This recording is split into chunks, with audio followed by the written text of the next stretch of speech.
Hello, my name's Haryana Dhillon. I'm here with Abhijit, and we're going to talk a little bit about what Abhi's been doing in terms of his clinical practice and his research. So, Abhi, tell me a little bit about where you practice and how that's influenced your research interests. Thanks, Harry. So I work in Liverpool Hospital, which is in New South Wales, and it's situated in southwest Sydney. And for those of you who aren't from New South Wales, southwest Sydney is one of the most culturally diverse areas in Australia. 1 in 2 of the patients we see in our catchment are going to be speaking another language and from another heritage.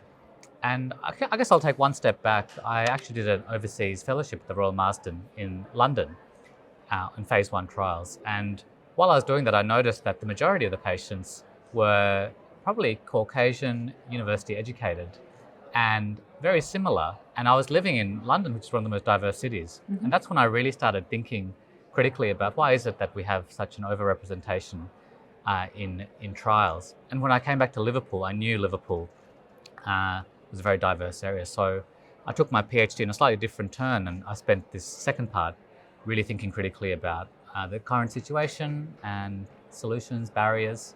That's where I've come from at the moment. Okay. So what do you think are the biggest barriers to people from culturally and linguistically diverse, or people who prefer not to speak English, or prefer a language other than English as their to speak? Yeah, thanks, Harry. I think it's a number of barriers. And the way I like to categorize it is that there are patient kind of barriers, there are site barriers, and there are also sponsor barriers, and also governmental and regulatory. So there's each of those 4 kind of components of the clinical trial framework. There are barriers at each one of them. Common ones in patients is, to be fair, we've got to understand these cultures. Issues like mistrust, poor health literacy, the intersection with things like socioeconomic status, transport, all kind of combine to be a bit of a barrier at the patient level. At the site level, often cultural training is not present at sites. And I think one of the things I've talked about a lot is interpreters. Without interpreters, we're not able to deliver care. And so that's really a site dependent. At sponsor level, having translated PISs, patient-reported outcomes, quality of life assessments, these are really crucial, especially for phase 3 trials where companies need that data for registration. And if that's not translated, it almost becomes an exclusion. And finally, ethics boards as well. When they're reviewing protocols, there's a role there to say that we need to make this inclusive. So a host of barriers, very well documented. We all know about them. The question we have is, what next? Yes. So, what next? Yeah, great question. And I think that's what I've really, one of my focuses of my PhD is to make it as impactful as possible. I still think that the documentation disparity is fundamental. And I think one of my co-authors, Ben Smith, has done some fantastic work in documenting the disparity in recruitment, and I think we need to keep doing that. I think this conference, I was lucky enough to speak to Ian Davis and Martin Stockler about the ANZUP trial and about where the ethnicity data might be. And I think we're looking critically at like what has been collected. And going forward, I think it's really important to collect that data. And I think individual sites can also looking at their processes for culturally and linguistically diverse communities coming on. At ASCO this year, there's a huge focus, and the suggestion is implicit bias training for clinicians and site-specific assessments. So each site takes a critical look at how inclusive they are. And finally, lobbying industry. I think industry, we're always at the intersection between capitalism and serving patients. And so they are actually specifically interested in the biological differences between races. So they are now motivated by different concern, and I'm glad that's happening. And I think whenever I'm kind of talking to sponsors, I'm always kind of lobbying for more cultural competency. So range of solutions. Ultimately, Harry, it's money at the end of the day. Yeah.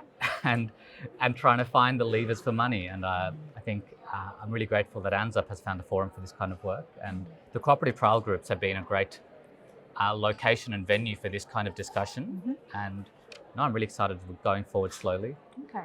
So I just want to go back and touch on something that you mentioned, talking about patient-reported outcomes and the measures that we have that are largely developed in English. And there are some that have been translated, but I guess one of the things that really worries me about this is that we talk about translating documents and translating measures, but not culturally adapting them.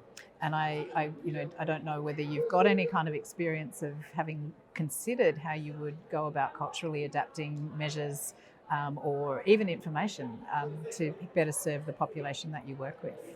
I mean, Harry, I think that's an excellent idea. And I've thought about this for a while because I think healthcare is so much more rich than just looking at the biology. Each culture has its own specific values, considerations, ways of being, and the way cancer diagnosis interacts with that culture is very different. And so I think, a culturally appropriate patient-reported outcome measure would be fantastic. Even the questions we ask and the words we use can mean different things. It's not that easy to just translate, for example, what was your mood like? And what are the right words? To be honest, best practice, consumer advocacy, translate it, test it, validate it, back translate it, use it. And I think that's one of the issues facing this area is that the CALT, people object to the term CALT because can be a term which kind of clumps a range of different people together. But as I've talked about earlier, how do we progress this field? I think numbers matter, and I think uniting does make sense, but I agree. And the granularity in each of these groups is extreme. Yeah. So. And I think one of the things that I would like to see is that we use our global network to do that translation and the cultural adaptation and the translation into multiple languages and make those things freely and widely available. So I think that, my view is that groups like ANZUP and the international collaborations around DAZZLE and the ANZUP studies and other things are really a platform for us to do some of that basic work that would actually progress things for everyone. So that's what I'd like to see happen. Yeah, I think these platforms provide a great opportunity to engage these communities. And I think when you have these collaborations, and other countries face similar kind of communities, and I think if we work together, I think it takes constant advocacy. I think it takes people to keep advocating and just keep pushing the case and say, what about that? Yep.